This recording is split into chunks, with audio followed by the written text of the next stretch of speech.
Court does call the case of the People versus Daniel Magoo. State your name. Daniel Magoo. All right. What are we doing on this today? Your Honor, I have in regards to case number 25F4-523, I have a couple things I'd like to point out about a couple of the matters here today. Right. In regards to count 3, MCL 750197, lawfully detained or imprisoned in jail or confinement. Judging by the definition of the statute itself, Your Honor, it compels us to conclude that one has to be lawfully imprisoned or in jail. Jail being a facility operated by a local unit of government for detention of persons charged. At this location, defendant was located in a hospital and not a confinement by government agency or jail. So I'm requesting that charge is invalid on its face. That were going to be addressed. That would be addressed at the preliminary examination, sir, as to the sufficiency of the charge. So if you're making a motion that I dismiss it at this point, that motion's denied. Okay. Further, in count 2 and count 1, actually, Your Honor, both of these were, I don't know the procedural process or when it should get raised, but both of them are Fourth Amendment violations. And furthermore, on count 2, MCL 257.904, that the license of the defendant was revoked or suspended, given the statute as well, Your Honor. That would require the prosecutor to prove that the license was revoked or suspended at the time of the arrest, and that defendant was notified, and that the defendant operated a vehicle on a highway or roadway. I challenge the prosecutor to prove all 3. Sir, do you wish to have a preliminary examination in this? I'm making sure we're prepared for it, but yes. What'd you say? Making sure we're prepared for it, but yes, I am. What are the other options? I'm requesting that all the charges are dismissed. A motion for all dismissal on all these charges. Buckle up, guys, because today's Courtroom Showdown kicks off with Daniel Magoo trying to outwit the judge right from the start. His argument: you can't charge him with escaping jail because he was in a hospital, not a cell. The judge wastes no time in swatting down the motion, setting the tone for a tense and unpredictable hearing ahead. This is just the opening punch in what's about to become a legal slugfest. They're not going to be dismissed. No, okay. So if you want a preliminary examination and make your arguments, then it might be that they would be dismissed at that point, but they're not going to be dismissed on an oral motion before this. Okay, Ms. Lomby has let me know that all paper discovery has been sent to Mr. Magoo in jail. There are USB drives with video. A number of agencies were involved in the Michigan State Police case, so they responded to assist. I believe she has obtained all of those videos, and those will be sent interdepartmental to jail staff to serve on Mr. Magoo, and I expect those to be in the interdepartmental mail tomorrow. Got it. Okay, so we're not ready. He hasn't gotten the video. He has all paper discovery, but he does not have all video discovery. I expect that'll happen.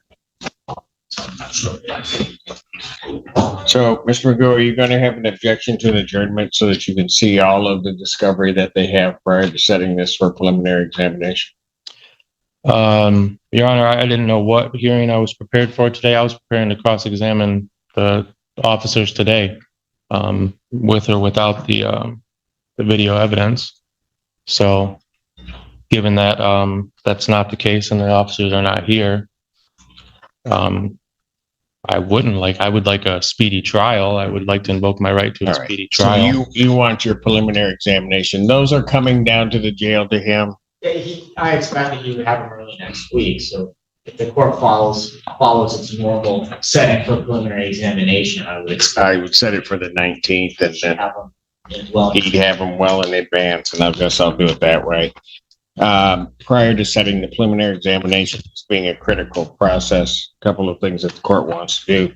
Mr. Magoo, starting in case ending in 0979. Mr. Magoo, you are before the court on a felony complaint that alleges 5 different counts, excuse me, fleeing and eluding 4th degree, which is a felony punishable by up to 2 incarceration, $2,000 fine plus court costs. Count 2 is operating an unregistered vehicle, which is a misdemeanor, punishable by up to 90 days. Operating without security. All right, guys, McCoo isn't backing down. He challenges multiple counts, throws in Fourth Amendment claims, and dares the prosecutor to prove all 3 legal elements against him.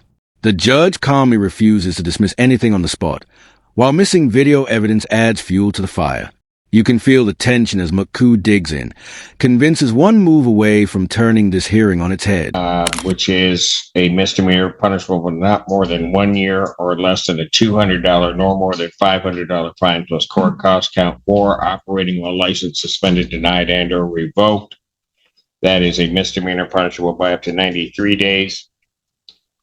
$500 fine plus court costs, and your vehicle would be subject to immobilization. Count 5 is refusal to obey a lawful traffic order of a police officer. That's a misdemeanor punishable by up to 90 days, $100 fine plus court costs. Those events are alleged to have occurred on July 3rd, 2025, I-94 near Parker Road in Scioto Township. That is on the one case. On the other case, which is a 3-count complaint, that 3-count complaint alleges that on March 27, 2024, location of Dexter near Arcona in the city of Milan, Washtenaw County, state of Michigan, that you did operate a motor vehicle while intoxicated. That's a misdemeanor punishable by up to 93 days, $500 fine plus court costs. There is, however, a 3rd offense notice, which transforms this into a felony charge. It's punishable by up to $500 to $5,000 fine plus court costs, 1 to 5. Now the stakes skyrocket. The judge methodically reads out a laundry list of charges, felonies, misdemeanors, and enough penalties to make anyone sweat. Just when it seems McCoo will stubbornly represent himself, he shocks everyone by accepting legal counsel. The moment drips with irony as the judge's sarcasm cuts through. This is a pivot point where the game shifts from self-styled defense to a more serious courtroom battle. 5 years in jail, probation with 30 days or 1 year in jail, or at least 48 hours to be served consecutively. And 60 to 180 days community service, any rehabilitative programs the court deems necessary. Court could order you to pay the cost of the prosecution, plus the cost of any emergency governmental services, and your vehicle would be subject to mobilization. Count 2 is operating while your driver's license was suspended, denied, and or revoked. That's a misdemeanor, punishable by up to 93 days in jail, $500 fine plus court costs. Count 3 is lawful escape from custody, or escape from lawful custody, excuse me. That's a misdemeanor punishable by up to 1 year, $1,000 fine plus court costs. Mr. Magoo, yeah, I would just ask, do you still wish on representing yourself, sir? Your Honor, I will. I have requested assistance given that I am incarcerated and I have no way to. Do you wish to be represented by an attorney, sir? I would like legal assistance.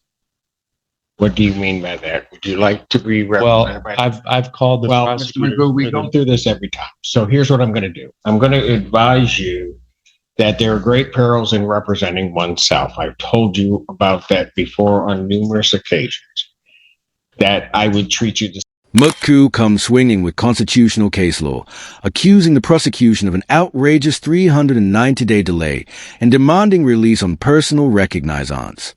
The judge is unmoved, pointing out a potential felony DUI and labeling him a risk to the public and a flight risk. Back and forth they go, with McCoo insisting charges are facial invalid and the judge flatly refusing to budge. It's a relentless legal tug-of-war where neither side gives an inch. Same as I would treat anybody else. You would have to know the Michigan court rules. You'd have to know courtroom procedure, and that you would be treated the same, not any more favorably, not any worse, as you would go through these proceedings. If you wish to represent yourself, you may proceed with the court's admonishment. I've advised you as to the penalty, the charges, the maximum penalties. I will now ask you the question, and I'm not going to just keep going around and around in circles when I ask you this question.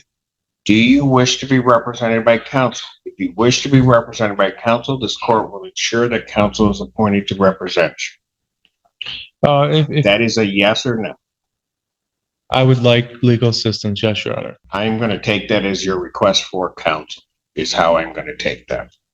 And so these two cases now become public defender cases. Thank you, Judge. Torsia Fisa, Assistant Public Defender on behalf of the defendant. I believe Your Honor has already agreed to set it for examination. He's asked for examination in the case, and so I will set these for preliminary examination. Okay. Well, Your Honor, I would ask, given that one of these cases, in regards to the March 27, 2024 case. Just when you think you've seen it all, McCoo drops a bombshell. He's filed a lawsuit against the judge and others.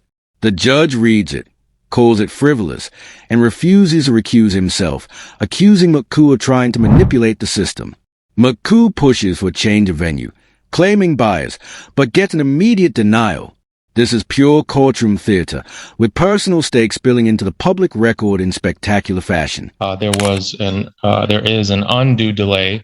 It's been over, I think, 390 some days since the warrant was requested, and this triggers due process violations under U.S. versus Levasco, People versus Bassard, People versus Rosengreen, and procedural unfairness, Sixth Amendment violations. And I do request that the prosecutor provide provide information in regards to the three-pronged test under People versus Hernandez. One of them, first test being the explanation for the undue delay for 390 some days.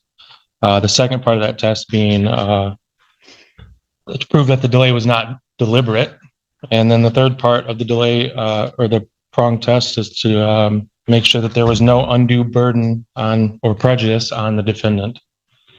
And in that regards, Your Honor, I also am requesting that I do have due process 14th Amendment rights as well as 8th Amendment rights.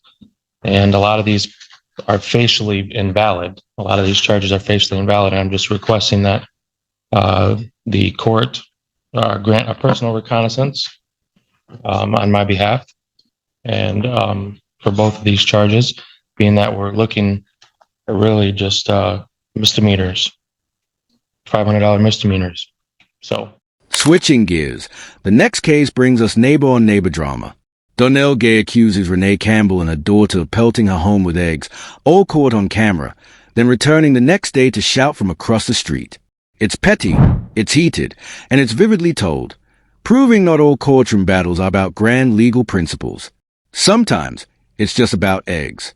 Don't forget to like the video, subscribe to the channel, and we'll see you in the next video.